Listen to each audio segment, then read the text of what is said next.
Buenas tardes, mucho gusto. Para mí es un placer y un honor tener a Edna Magali Ayala en este momento, que me ha invitado a presentar su libro Desvictimizándome. Mi nombre es Gerardo Quintero, periodista del noticiero 90 Minutos. Gracias a ustedes por estar aquí.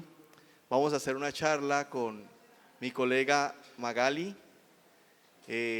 donde hablaremos de su libro, hablaremos de paz, hablaremos de resiliencia, hablaremos de historia y descubriremos un gran personaje contenido en una mujer muy linda y muy joven como Magali, quien tiene una historia muy bonita para contar. Y creo que justamente quisiera arrancar esta charla con Magali, hablándonos de ella, de la comunicadora de la paz. ¿Cómo nace, digamos, esta historia del libro, de ella como comunicadora y el apelativo que finalmente comienza a tener como la comunicadora de la paz? Bienvenida, querida Magali. Gerardo, mil gracias. Gracias por aceptar esta invitación de que podamos hacer hoy equipo para hablar un poco de paz. Y bueno, ¿cómo nace esta idea? Precisamente yo soy sobreviviente del conflicto armado colombiano, como más de 10, bueno, cerca de 10 afectados que ya van infortunadamente en las cifras de nuestro país. Nací en un pueblo que fue zona roja por muchos años, crecí en medio de las balas, de los aviones fantasma, crecí en medio de las detonaciones, de los cilindros bomba. Y crecer en el marco del conflicto armado fue muy difícil. Me hizo ser víctima, pero no solo porque así me llamara la ley, sino porque de verdad me sentía víctima, con rabia, con frustración, con depresión, con dolor, por más de 8 años. Y después de sentirme tan cargada y tan llena de tanto dolor y frustración, empecé a dar esos pasos y a transitar. Un camino de muchas caídas y muchas levantadas, más caídas sobre todo. Lo que hoy estoy haciendo me costó mucho tiempo. La primera vez que intenté contar mi historia fue imposible. La segunda medio empecé. A la tercera el llanto no me dejó sino decir unas cuantas cosas, y así, y así, y así, hasta que hoy en día tengo ya el pasado como una herramienta y como el motor que me permite sumar a la paz. Y eso es lo que me ha dado el nombre de la comunicadora de la paz, porque tener la fortuna de haberme formado como comunicadora social, como periodista, pues me ha dado muchas herramientas también que suman a este proceso de catarsis para estar mucho más tranquila y poder sumar con una mirada más empática. Me siento honrada de llevar este nombre, la comunicadora de la paz. Qué lindo, me lo dieron los medios, realmente me lo dio el país en una publicación y me lo quedé, me encantó. Así que eso es lo que me permite llevar el nombre y me permite hacer un trabajo con claridad, con amor y desde la experiencia. Qué bien. Magali, uno de los, digamos, protagonistas de tu historia, si bien no es, digamos, en estricto sentido un personaje, porque es un municipio, ¿cierto? Creo que valdría la pena que nos contaras un poco cómo es Río Blanco, ¿cierto? En el Tolima, o sea, cuéntanos, tú haces una bonita descripción. Yo tuve la oportunidad de estar en esa zona cercana a Chaparral, justamente en el proceso de paz con las FARC, y realmente, como tú lo describes, es una zona impactante desde el punto de vista geográfico y una zona en la que uno realmente no podría acceder pues en ese momento. En algún momento te preguntaré cómo la percibes hoy, pero en ese instante, digamos, hubo la posibilidad de ir y conocí, digamos, una parte de Colombia que realmente era en un momento casi que inaccesible. Pero quiero que tú, que naciste allá, que sos de la zona, que la recorriste, que tus ancestros están ligados a esa historia, nos cuentes cómo es Río Blanco, Tolima, y es una zona pues que ha estado ligada a la violencia infortunada de nuestro país. Así es. Río Blanco, que es el viaje que vamos a hacer a través del libro, que espero que ustedes también se lo disfruten y me acompañen en este recorrido.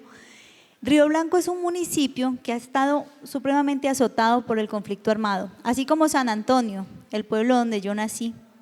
En Río Blanco se gestaron las fuertes violencias bipartidistas No sé si de pronto ustedes se acuerdan, quienes ya tienen más añitos, o de pronto quienes escucharon a mamá, a papá, a los abuelos, escuchar esos encuentros entre los liberales y los conservadores tras el Bogotazo, ¿se acuerdan? Toda esa violencia tan fuerte que se encendió con el asesinato de Jorge Eliezer Gaitán, pues eso es precisamente lo que van a encontrar en Desvictimizándome, porque en Río Blanco era de cuna liberal, allí vivía mi abuela, Gerardo, y mi abuelita, muy chica, ella fue desplazada por la llegada de los chulavitas. ¿Te acuerdas quiénes son los chulavitas? ¿Se acuerdan ustedes? La policía conservadora, ¿cierto? Con la llegada de los chulavitas a Río Blanco, mi abuela fue desplazada. Y allí, en este pueblo, se generaron las defensas de las familias liberales.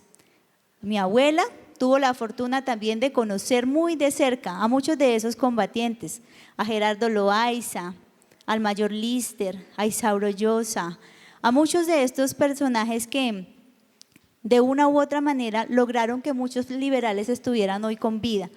Y en este territorio estuvo Pedro Antonio Marín, alias Tiro Fijo, Manuel Marulanda Vélez, ¿cierto? Porque allá vivía una tía de él, tuve el placer de ir a conocer este territorio muy de cerca, que es el que ustedes se van a recorrer.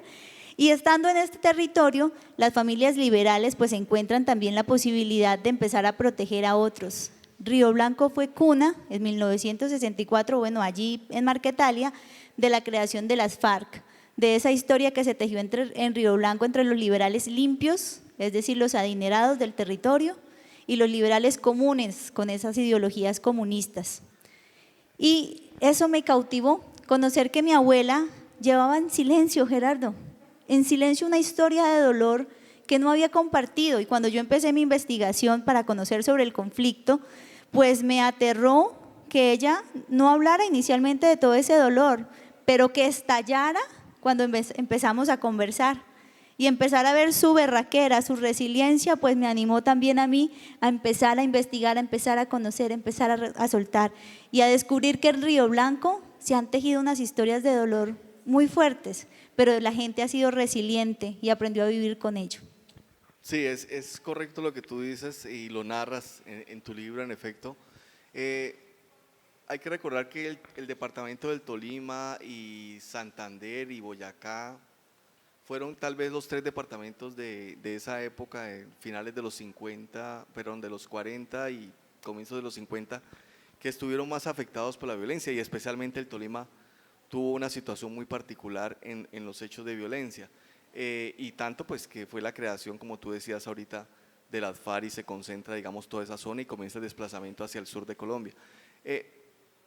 Tú mencionas a tus abuelos ahora y en tu libro tus abuelos son los protagonistas principales de eso que tú llamas como un desplazamiento, un destierro de 3 generaciones. O sea, comienza con ellos en particular. Ellos finalmente tienen que marcharse de su tierra. ¿Cómo es ese proceso, Magali, que ellos viven internamente allá y que tú logras, digamos, de alguna forma desenredar y que tu abuela comienza a contarte esa historia porque nunca te la había contado, ¿no? Así es, mi abuela tuvo que irse desplazada cuando ella tenía 8 años también, tuvo que ser desplazada de su tierra con la llegada de los chulavitas.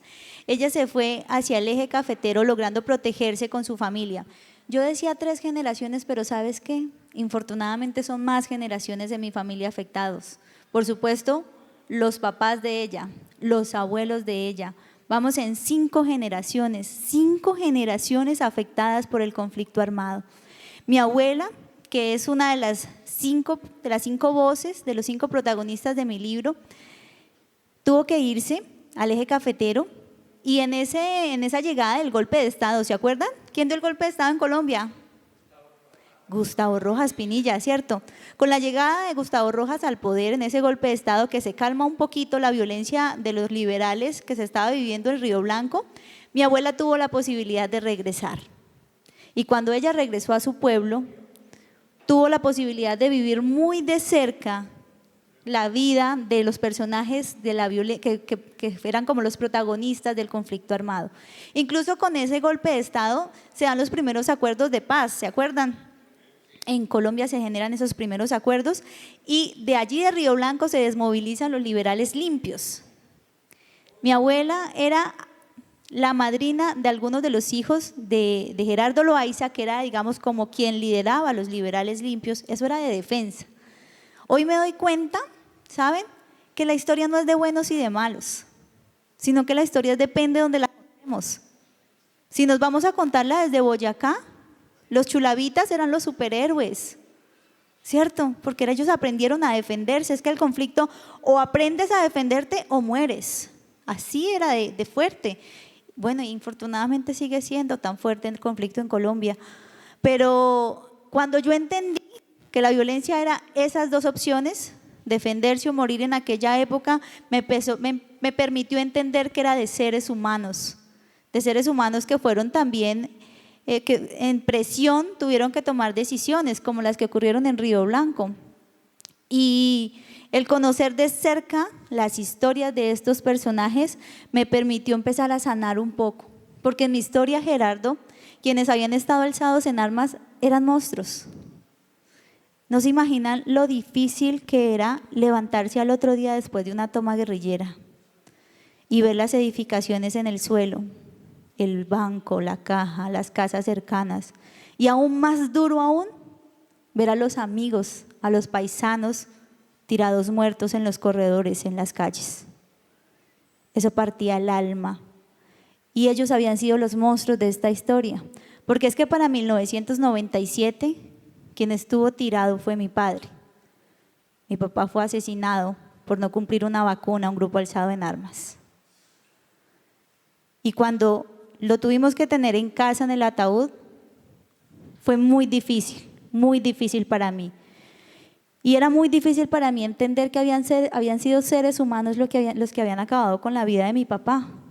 Y era muy difícil para mí entender que ya para el 2004 a mi mamá también la hieren en un hecho de violencia, siendo rectora. En medio de las balas, una bala atraviesa su cuerpo. Y tuvimos que salir y convertirnos en desplazados, sin despedirnos de absolutamente nadie. Tuvimos que empezar a vivir en un lugar que no conocíamos, pero teníamos que sentir como si fuera nuestro hogar de siempre. Y fue muy difícil, fue muy doloroso empezar allí. Entonces, como en toda esta historia, quienes habían estado alzados en armas, pues yo nunca los había visto como humanos. Ese proceso de entender que lo eran realmente, que tenían sus dolores, su familia, sus temores, para mí fue muy retador. Y quizá una de las cosas más importantes de mi proceso, porque fue como quitarme una carga de 200 kilos de aquí encima y sacarla de mí para empezar a construir con ellos. Hoy varios excombatientes son amigos con los que construimos y nos paramos en diferentes escenarios a sumar a la paz. Magali, antes de que lleguemos a ese punto que también hablaremos, quiero preguntarte justamente por ese proceso, digamos, de catarsis que comienza con el libro, es decir, y que, bueno, seguramente comenzó mucho antes, pero que termina plasmado en tu libro. Ese proceso que tú comienzas, ¿en qué momento, digamos, lo concientizas y tú dices, voy a iniciar un proceso de exorcismo de todo lo que he vivido, plasmado a través de las letras, ¿sí? De la construcción de un estilo literario, además porque tú conjugas una serie de estilos aquí en tu texto. ¿Cuándo comienza ese proceso y cuándo, digamos, tú llegas a la conclusión que este libro es el que finalmente te va a ayudar a sanar? Fue casi un reto. Estaba en una clase de comunicación social, yo soy comunicadora, llegué a estudiar comunicación aquí, y la profe me dice, estaba hablando sobre el conflicto, yo le dije, no es así lo que ella estaba proponiendo, porque yo lo sentía. Entonces ella me retó un poco dentro de la charla y me dijo, bueno, si tú sabes del tema, ¿por qué no escribes del tema? Y yo me pregunté, ¿cómo voy a escribir si ni siquiera puedo hablar de eso? En aquel entonces, la fecha en que habían asesinado a mi papá, que estaba muy cerca para esos días, era para mí una época, un día de gris, un día en que yo me encerraba, lloraba y casi que ni podía salir a la puerta. O sea, si ni siquiera podía contarlo, ¿cómo lo iba a escribir? y ella me retó y me retó. Hoy le agradezco, es Camilia Gómez Cota, quien presenta también mi libro, porque me retó y me tocó la herida y me la tocó y me la tocó hasta que yo fui capaz de empezar a escribirlo y empezar a investigarlo. Y eso fue sanador. Ponerle la cara a lo que me partía el alma fue sanador. Y escribirlo, esto lo escribí, lo empecé a escribir con ella. La primera vez que llevé el relato me dijo: estoy leyendo a una periodista, no te estoy leyendo a ti. La segunda vez volví con mi texto después de un tiempito, me dijo: esa no eres tú. Y otra vez, hasta que un día realmente ya me quité como esa capa de seriedad, porque yo me sentaba a escribirlo como muy formal, ¿no? Muy de investigadora, y me senté a escribirlo y a llorarlo. Y cuando llegué con ese texto, que yo creo que esas hojas se le sacudían y caía el chorro de lágrimas, dijo: espectacular, me encontró. Sin su asesoría y sin su acompañamiento no hubiera sido igual de sanador como lo es ahora. Y quizá no se hubiesen abierto tantas puertas, porque creo que lo importante del texto que ustedes van a leer es que está el ser humano, pero está también la investigación. Hay una investigación juiciosa de la documentación establecida sobre la historia, pero hay una investigación juiciosa de entrevistas. Son 5 voces que vamos a hablar ahorita de ellas, quienes sumaron para construir este relato. Y a todos nos dolió, pero fue sanador incluso sentarnos con ellos a llorar y a recordar, porque para ellos también fue quitarse un poquito esa carga. Justamente quería preguntarte por esas voces, esos protagonistas que tú de alguna forma te conviertes en quien le da voz a esas personas que han estado de alguna forma, digamos, silenciadas o aisladas. Cuéntanos un poco de ellos, porque también son voces dolorosas, son voces que con miedo también, y que tú logras, digamos, de alguna forma convencer de que te cuenten la historia. Cuéntanos un poco de esas voces. Son varios protagonistas. Rosita, que es María del Rosario, mi abuela, es una de las voces principales, con mi abuelito, Jorge Enrique. Ellos vivieron el conflicto desde formas diferentes y van a escucharlos allí narrar. Pero también está Antonio. Imagínense la historia de Antonio, un rioblancuno, es un joven, un pelado. Estaba en el pueblo y como estaban reclutando para el ejército, se escondió y se fue para Bogotá. Y resulta que en Bogotá, en un retén del ejército, lo han cogido y lo han mandado a combatir, adivinen dónde, a Río Blanco. ¿Ah? Increíble, de no creer. Y esa es una de las historias que van a escuchar aquí, un poco del relato desde esa mirada del ejército. También la mirada de Francisco. Francisco es un hombre que infortunadamente el conflicto también le tocó muy de frente. Le asesinaron 2 de sus hijos por su seguridad. Incluso me limité en algunos de los fragmentos de su narración, porque es muy fuerte. Francisco aún vive en el territorio y es un hombre que, aunque el conflicto le ha tocado tan de frente, tiene una sonrisa tan hermosa y unos ojos tan tranquilos que a mí me retaban. Yo decía: ¿cómo esta gente? Yo en mi proceso todavía de sanación, y yo decía: ¿cómo esta gente puede ser feliz?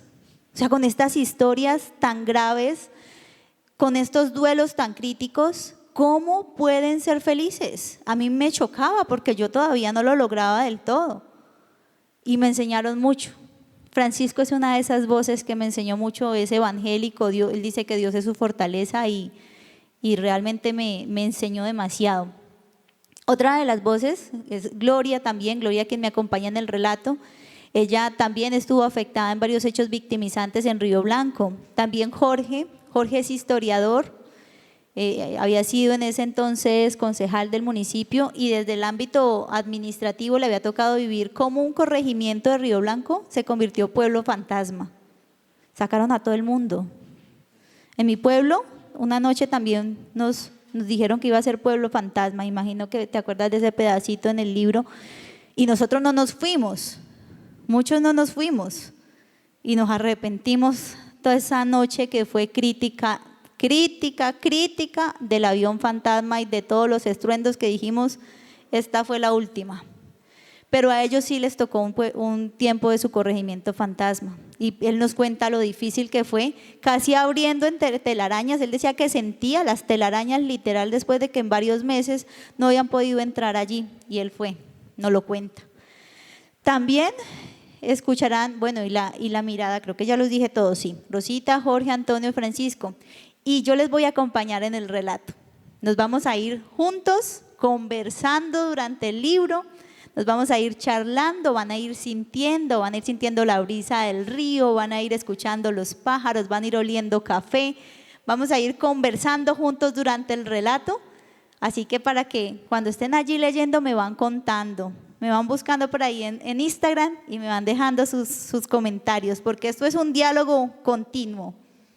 Justamente también quería preguntarte por el estilo, por el tono que tú logras en tu escrito, porque ahora te mencionaba que tu libro tiene una conjugación de estilos en una estructura, digamos, muy interesante, donde vas en el tiempo, vas atrás, haces un recuerdo de unos años violentos en el país, haces un recorrido histórico en los años 40, acudes a unos personajes de la historia de Colombia, y vuelves al presente, pero también tienes un estilo en el que integras al lector, donde lo conduces, donde le haces preguntas, donde intentas involucrarlo en la misma historia. Esa voz que tú logras allí, digamos, es una voz que tú logras a través del desarrollo del trabajo con la profesora, es una voz que tú encuentras, como contabas ahora, cuando sacas todo. ¿Cómo llegas a esa voz que permite, digamos, contener ese estilo en la historia? Debo confesarles que este no es el relato original, ¿sí? El original estaba tan lleno de lágrimas, estaba muy cargado, porque estaba en ese tránsito. Y cuando yo pensé en publicar mi libro, que ya estaba mucho más en paz conmigo misma, que ya había hecho como las paces con mi pasado, decidí quitarle un poquito de dolor o de reclamo, porque hacía mucho reclamo también. Decidí eliminar un poco de reclamo y fue cuando decidí darle protagonismo al lector, porque era importante, ¿saben? Me hace sentir maravillosa cuando ustedes me cuentan, cuando se lo han leído y me cuentan y dicen, es que realmente lo sentí, te acompañé, fui, mira, cuando decías esto me pasó esto. Entonces eso es lo que yo buscaba, que realmente el lector sienta que está en el relato, que hace parte del relato, que se lo viva, que le toque. Y creo que según los comentarios de quienes lo han leído, lo logramos. Y eso pues me llena de mucha alegría que me puedan acompañarme durante este recorrido, porque ha sido un recorrido doloroso, pero supremamente liberador. Hablemos del perdón. El perdón, un acto de amor, un acto valiente, un acto tan personal, tan difícil para algunas personas también. ¿Sí es posible perdonar después de tantas situaciones violentas que han vivido tú y tu familia? ¿Cómo llegas a ese proceso y qué tanto te costó si lo lograste? Yo creí que no era posible, pero lo es. Es posible perdonar, es posible sanar.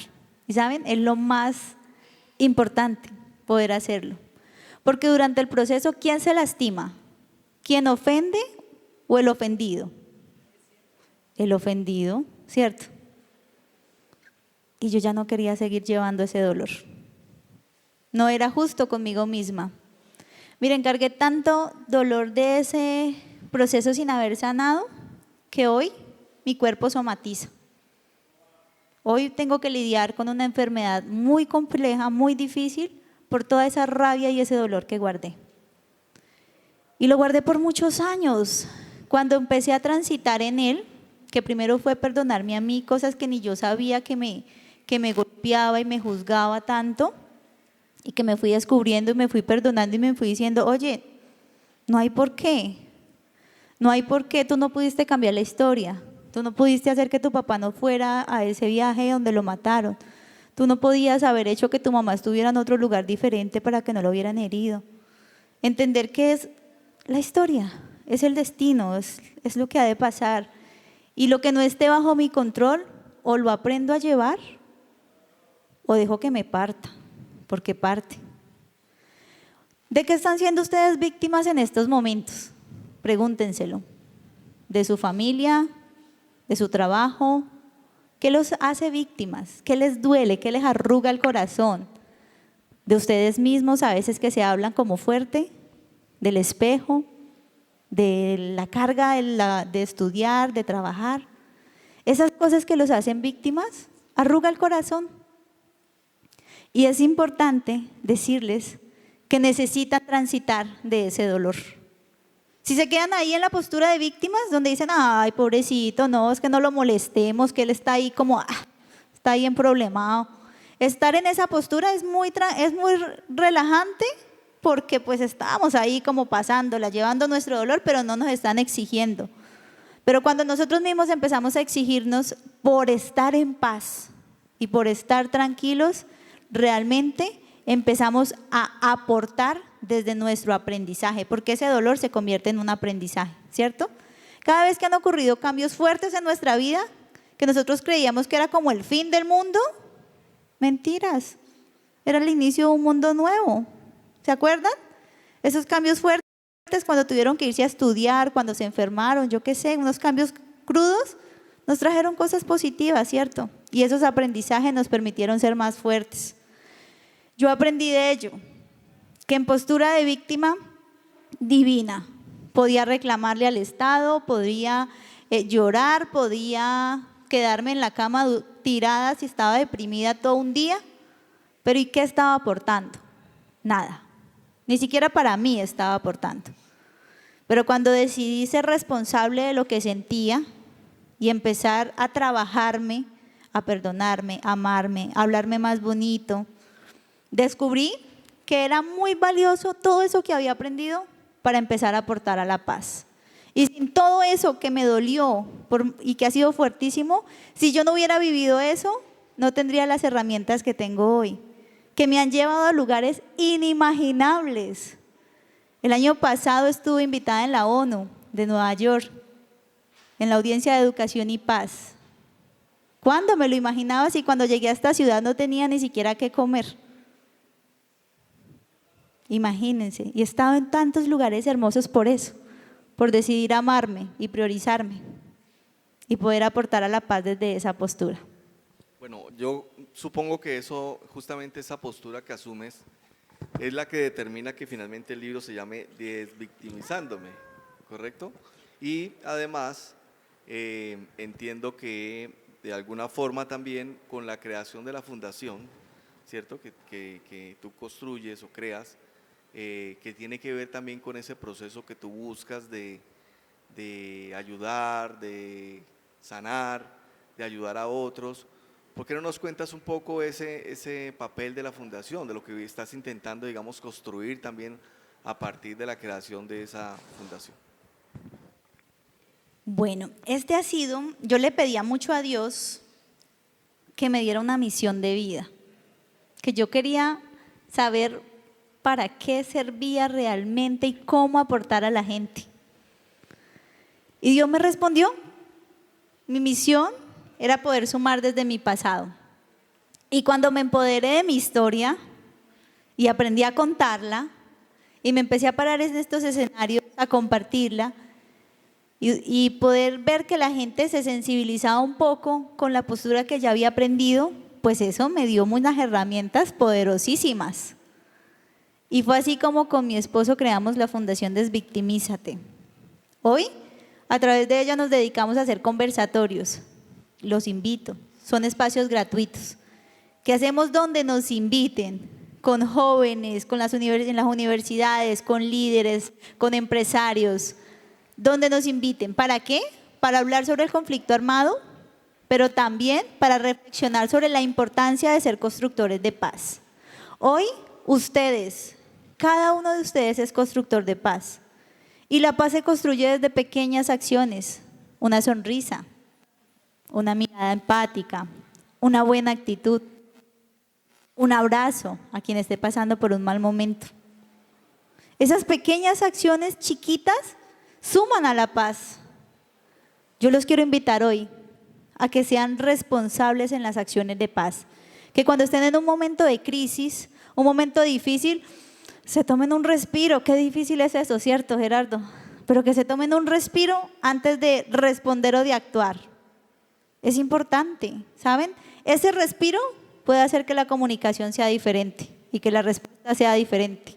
Obviamente somos seres humanos y nos podemos permitir a veces también pues ir aprendiendo de esos momentos de crisis, pero sí la mayoría que nos tomemos el respiro y sumemos desde la paz. Así lo hacemos a través de la Fundación Desvictimízate, que la ponga a su disposición.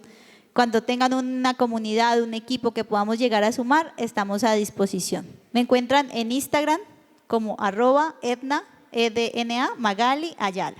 Y ahí me dejan la invitación, me cuentan dónde, segurísimo allá estaremos.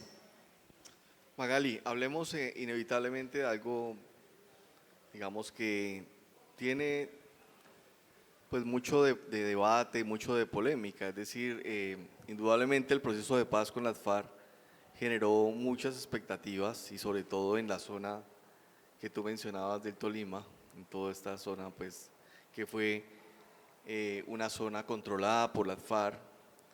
Sin embargo, hoy vemos que muchas de aquellas zonas donde salieron las FARC de allí fueron no controladas por el Estado, ni siquiera logró hacer presencia, sino que fueron cooptadas por otros grupos armados. Y hoy vemos los resultados de eso. Digamos que pareciera que se perdió una gran oportunidad para hacer Estado, para recuperar el país. Y hoy vemos una situación en ciertos departamentos que se vuelve casi inmanejable. ¿Tú has podido saber qué está pasando en toda la zona de la que tú eres originaria? ¿Qué ha sucedido? ¿Has regresado? ¿Has vuelto a tu tierra, a esa zona en especial? Tuve la oportunidad de regresar ya hace varios años. Quien es desplazado yo creo que siempre quiere regresar, porque es que nos fuimos, bueno, aunque las historias son muy difíciles y muy violentas, irse sin despedirse es muy doloroso, es muy doloroso. Después de ver a mi papá en el ataúd, el momento más difícil de mi vida ha sido tener que irme, cerrar la puerta de mi casa, sin despedirme de nadie, nadie, como si yo fuera la mala de la historia. Haber dejado los sueños, los amigos, todo, absolutamente todo, hasta la cama que nos servía para protegernos durante la noche del conflicto, dormíamos debajo de la cama, ya ni la cama nos pudimos llevar.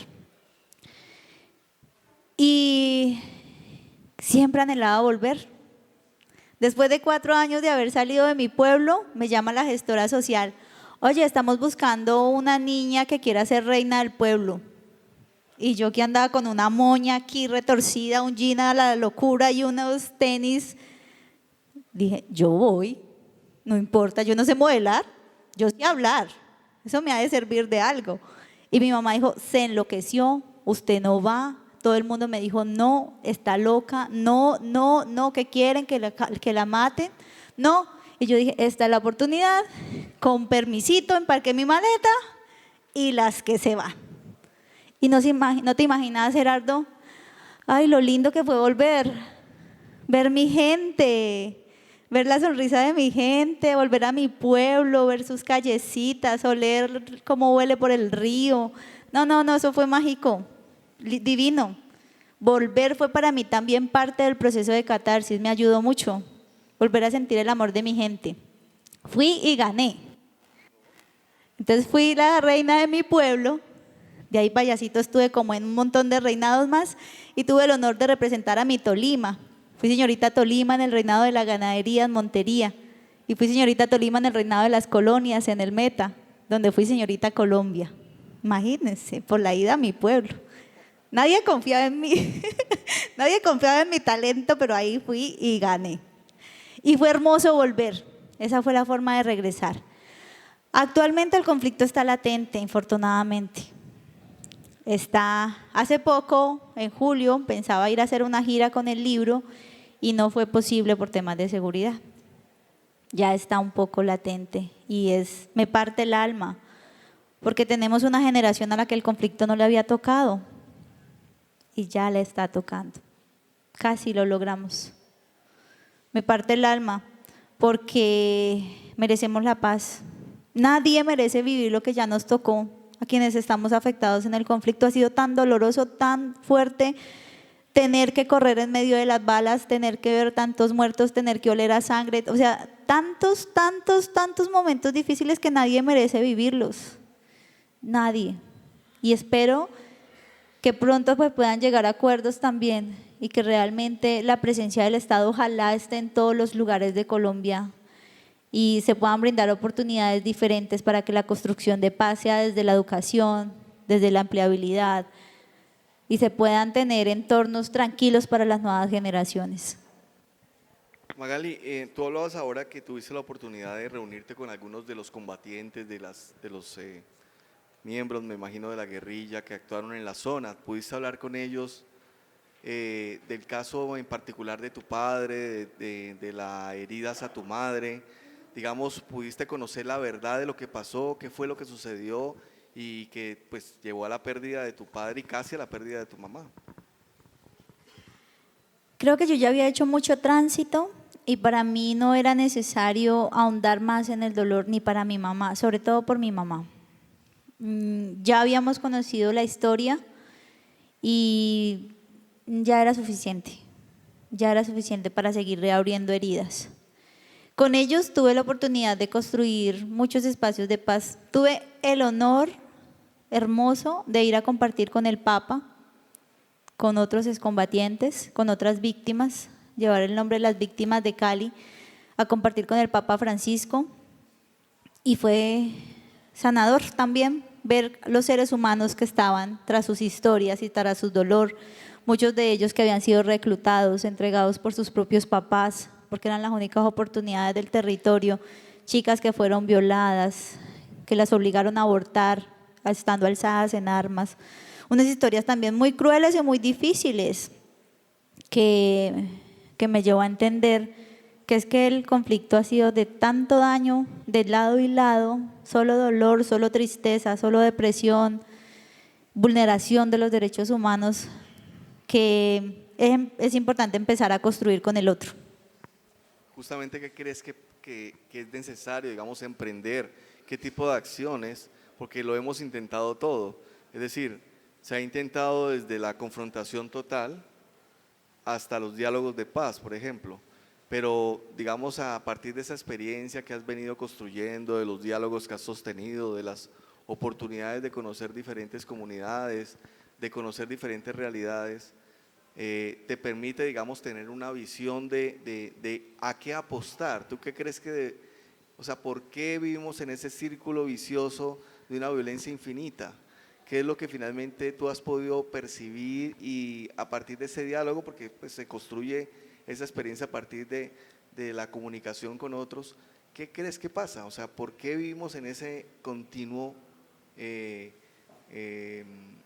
rueda de la violencia? Creo que yo le he apostado más bien a la construcción por ahora individual, porque he decidido que lo que no esté bajo mi control y realmente no voy a poder cambiar, pues he decidido ceder un poco. Hoy yo me he dedicado a construir paz. Gerardo, esta es la forma, yo me he dedicado a construir paz, gracias, a través de estos espacios, a través de mi libro, a través de llegar a muchos lugares. Y yo te quiero tirar a ti más bien la pregunta, esta es mi forma de construir paz. ¿Tú cómo construyes paz? Tejiendo lazos, uniendo, buscando acciones para ayudar al otro, para entender al otro, para ponerse en el lugar del otro también. Así es, tirémosla para el público para ver allá cómo, déjate con un pedacito. Eso, para ver cómo construyen paz.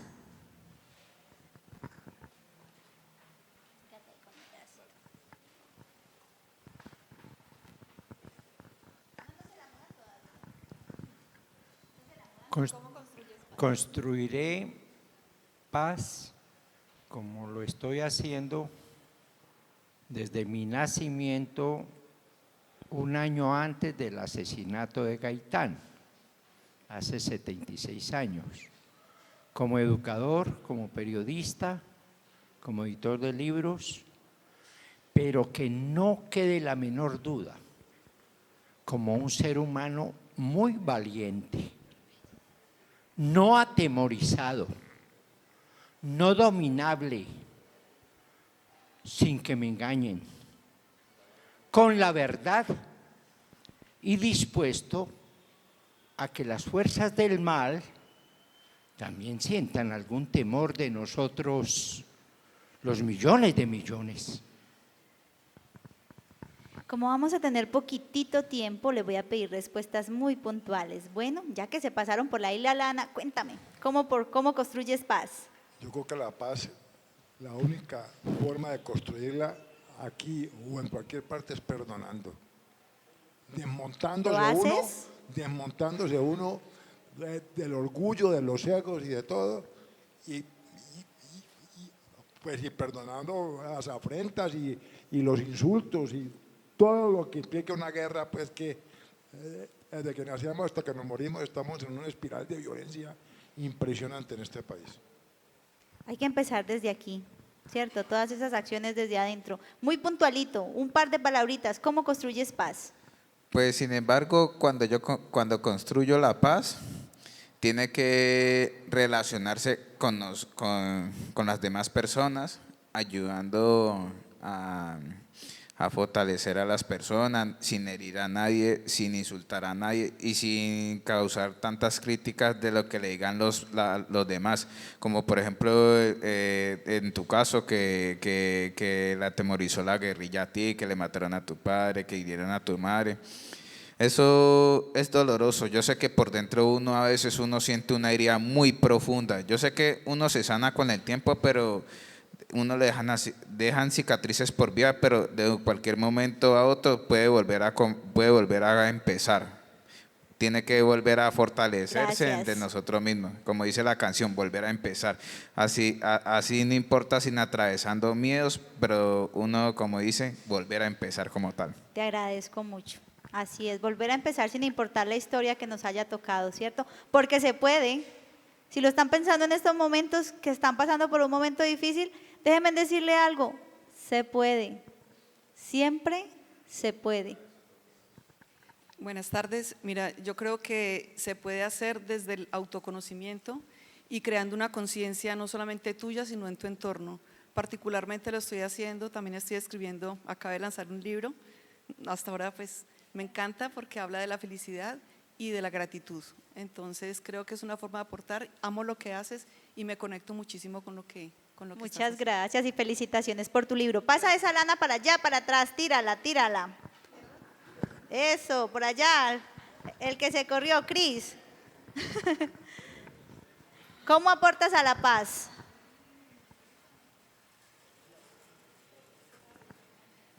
Muy cortico. Creo que respetando a las personas y entendiendo que cada persona tiene su historia. Maravilloso, gracias, y así es. Tírala para otro lado. Recójanla de ahí, que no pica, tranquilos. ¿Cómo aportas a la paz? Creo que escuchando, respetando. Buenas, yo creo que escuchando a los demás, respetando sus vivencias y pues dando el tiempo de uno. Es como mi forma. Gracias, cógete un pedacito en el dedo, no sé si allá se quedaron un pedacito también. Eso, y ahora tírala. Alcanzamos a escuchar otras dos personas.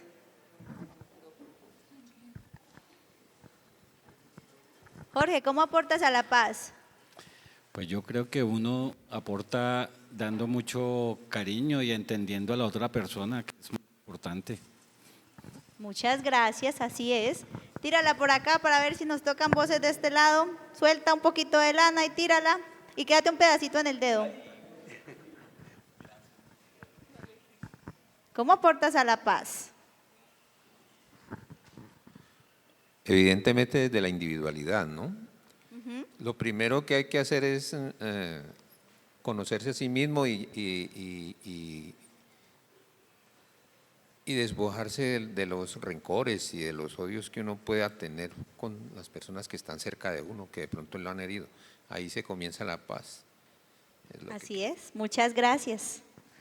Les quiero pedir que quienes tienen lanita, ya por temas de tiempo, levanten la mano, porfa. Con la lanita. Perdón, me faltó el detalle. ¿Qué se construye? Chicos, mírense. Red. ¿Qué pasa si allá tú, suéltala? No, la chica de atrás, suéltala. ¿Qué pasa si ella la suelta? ¿Quién afecta? A los otros, ¿cierto? Se daña.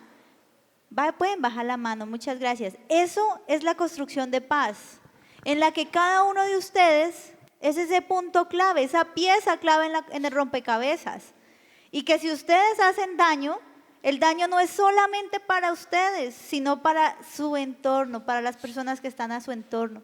Yo les quiero pedir hoy, invitar hoy, que cerremos así este espacio, siendo muy conscientes y siendo muy responsables de sumar a la paz desde cada acción.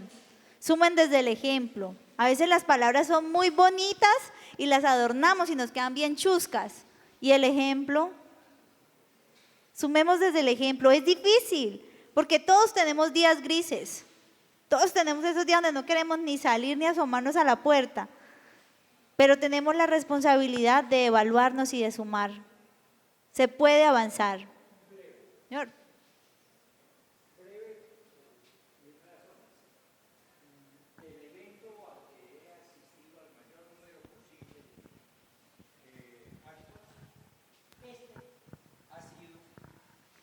Más importante como aporte concreto. En este mismo momento, para mí, personalmente, es como una especie de milagro en toda mi concepción de ciudadano, de líder, de lo que sea.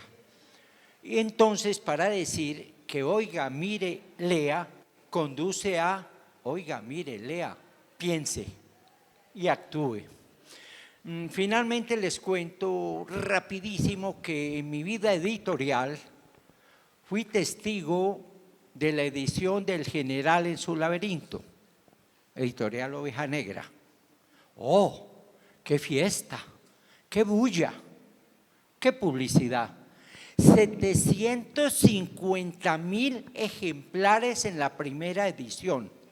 ¿Por qué digo eso? Porque aspiro que este libro pase del 1.000.000 de ejemplares. Voy a ver en qué ayudo.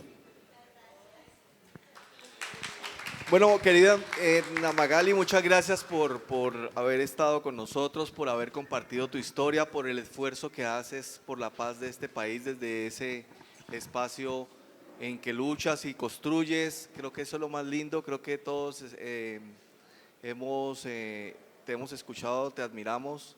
Te damos las gracias por todo el esfuerzo que haces, de verdad. Es muy lindo. Ojalá todos nos llevemos ese mensaje tuyo, el que acaba de hacer el Señor, todos los que participaron. Muchas gracias a ustedes por estar aquí. Namagali, muchas gracias a ti.